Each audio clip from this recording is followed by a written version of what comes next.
Kelganimda giyna sayganga o'xshab tolib og'riyotgandi. Assalomu alaykum hurmatli obunachilar.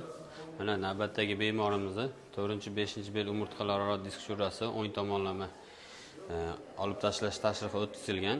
Endoskopik, ya'ni xalq tilida lazer yordamida olib tashlash tashrifi o'tkazilgan. Shu bemorimiz kelganda bel sohasidagi og'riqni o'ng oyog'i orqa yon yuzasidan to'piqqacha berilishiga shikoyat qilib kelgan. Bemorimiz biroz muddat yurganda, bir 5-10 qadam yurganda o'zi og'riqlar tutib qolishi kuzatilgan. Shularga shikoyat qilib kelgan bemorimiz. Hozirda bemorimizni o'zidan eshitishlari mumkin.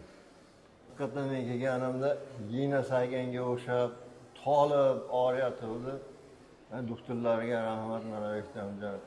Hozir vahshiy yo'qolib ketdi desam ham bo'laveradi og'riq. Tikka tursam ham, yengilsam ham og'riyotdi-da. Vahshiy. Sizlarda shunaqa shikoyatlar bo'lsa, bizga murojaat qilishingiz mumkin. O'zingizlar ko'rib turibsizlar.